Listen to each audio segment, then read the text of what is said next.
The Parlay Pounder. You got it. I got this feeling that you're going to share a parlay play Yes. with the people. I will. At the end of this one. Yep. Because we're getting into your wheelhouse here. Yeah, a little bit. That is the UFC. Yeah, and my goodness, we have a stacked card here. UFC 281. You got it. Madison Square Garden, Saturday night. What more do you want? Yeah, no, it's one of the biggest cards of the year. Obviously, we say this every time we talk about the UFC, but it's just because it goes. Dana stacks these up. It's so sick to watch all these championship fights. We got 2 championship fights and just a ton of really good ones on the undercard as well. So yeah, we're even talking about the prelims.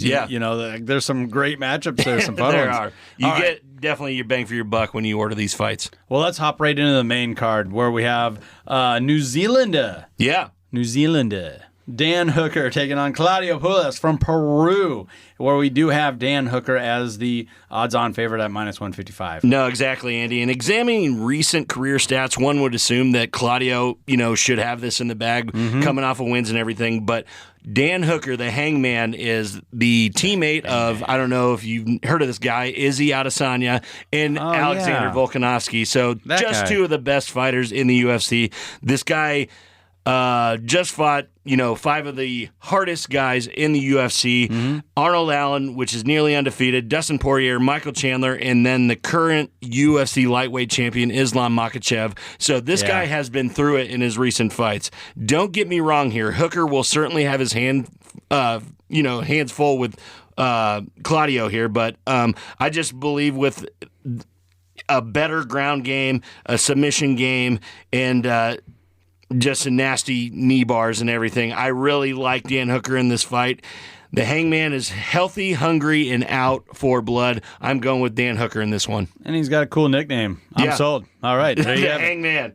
All right. Now let's stay in the lightweight here. On the main card, Dustin Poirier, name you just mentioned there, he's the number 2 contender. For sure. All right, he's taking on Michael Chandler, 2 guys out of the United States here. Chandler's currently number 5 ranked fighter in this weight class, but we have Poirier as a odds-on favorite at -175. Exactly. This is so good. This could be a standalone main event at its own UFC, fight night. This is one of the biggest fights of the year, probably one of the most entertaining fights that we will see on this card, Andy, just because these 2 guys aim to please. Michael Chandler is one of the most explosive fighters coming in the last couple years, coming from the other company, we should say, Bellator, coming into the UFC and just going through just some of the biggest names in it. But Dustin Diamond from Louisiana has had literally zero easy fights since 2017, fighting Anthony Pettis, Justin Gaethje,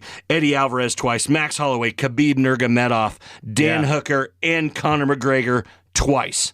And not to mention Charles Oliveira.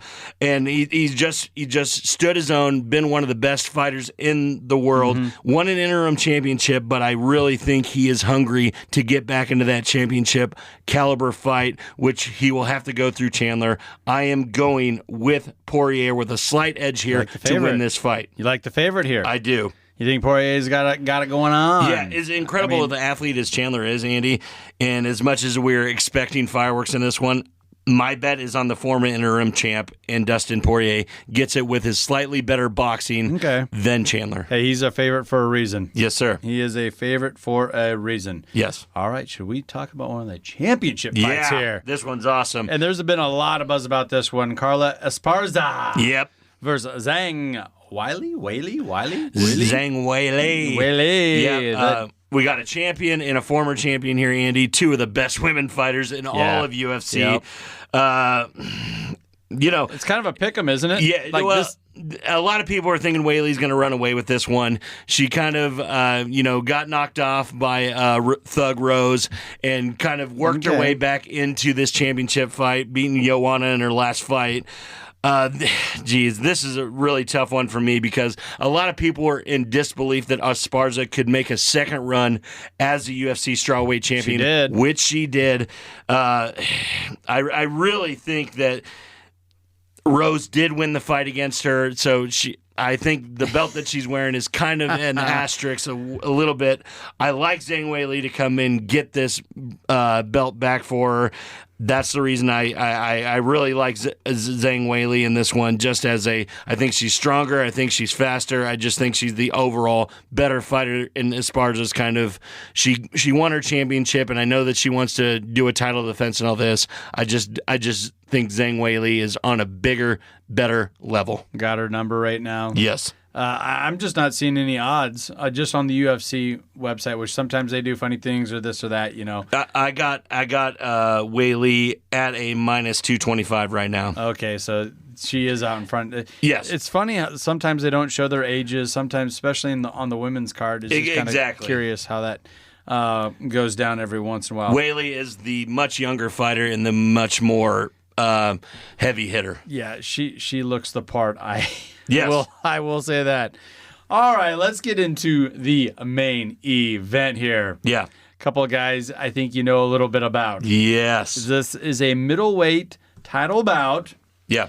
Israel Adesanya, the last style bender. Yes, sir. Taking on Alex Pereira. One of the guys, most notably, this is what everyone's talking about. Yep. Knocked out Adesanya not in the UFC.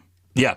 Not in the UFC. Not in the UFC. Straight kickboxing. It was a kickboxing years ago. Kickboxing bout, straight kickboxing. And Pierre, he hasn't been in the UFC for very long. No. So this is kind of a surprise to me to already see him here. It is. And everybody's been talking about this ever since Alex joined the UFC. You know, when are we going to see this fight? But they really did make him earn his stripes, Andy. They made him fight at least 5 UFC fights, and he has been knocking people out. Yeah, he's got a 6-1 record, and his last fight, I thought he was going to have some problems, and he did not. With Sean Strickland, and he just I went to that fight in Las Vegas, if you remember, Andy, and everybody had money on Sean Strickland, and he just knocked him out. First round KO. It was absolutely crazy. So Izzy called him out after he won his fight that night. Yep. Izzy's, by the way, he's a minus 165 odds-on favorite. Exactly. And aside from having, tasted defeat at the hands of Alex Pereira, the one thing that you have to understand is this is MMA. This is the UFC. This is not pure kickboxing anymore. This is more the style benders. He wrote the book on this weight class. He is the only one that has never lost in this weight class. Izzy possesses considerably more MMA experience, and we've only yet to witness Pereira face adversity one time in the UFC. So I just really think that Izzy's going to use his experience in the cage, and if they grapple at all, I think Izzy's got this, sewn up. Doesn't want to do that. Izzy is one of the best guys at, shading people, getting away from big hits, and that is what Pereira is going to try and do, is straight up knockout. And I feel like that last fight, Izzy really was just kind of bouncing around, taking his time, Yeah, exactly. He didn't put on the show I think everyone was kind of expecting or hoping for. Yeah. And I feel like he was just really protecting himself, knowing that he has that, kind of a ticker in his head saying, well, I got more strikes. I got more significant strikes. I've got to be way ahead here. I probably have 3 of the 4 rounds for sure. So then he's that athletic and has that good of a defense where he can do that. No, exactly. And Izzy can always play keep away. Yeah. He's got the length. He's got the athleticism, like you said, Andy. I think that's less likely to happen, Andy, just because Pereira's stand-up arsenal is so good. He's one of the best strikers in the UFC. Yes, he is. But I believe that Izzy is going to try and put on a show here, silence these haters, and really, really come out. And haters. I just really think that he's going to come out and put a big show on it and kind of make an example out of Pereira here and say, this guy isn't what you guys are, talking about kickboxing 10 years ago. There's a reason that I'm number 1 in the world. There's a reason that I've the most title defenses in this weight class, and he's going to show it again on Saturday night. All right, I'm going with you on this one. I am going with you on this one. Now, Mr. Parlay Pounder. Yeah. Do you have a UFC 281 parlay play? I do. So I locked this in yesterday, Andy. So I just had some really good odds that I really like. So I'm taking Adesanya at a minus 210 money line bet. These are all 3 straight money line bets. So Izzy at a minus 210, Poirier at a minus 230, and then Dan Hooker rounding it out with a minus 145. I'm betting $50 to get 130. I think it's very, very good odds. I think all three of these guys are going to take home W's, and it's going to hit. It's going to hit. There's nothing more to it. I mean, this is just straightforward, in your face. You know it's going to happen. It is.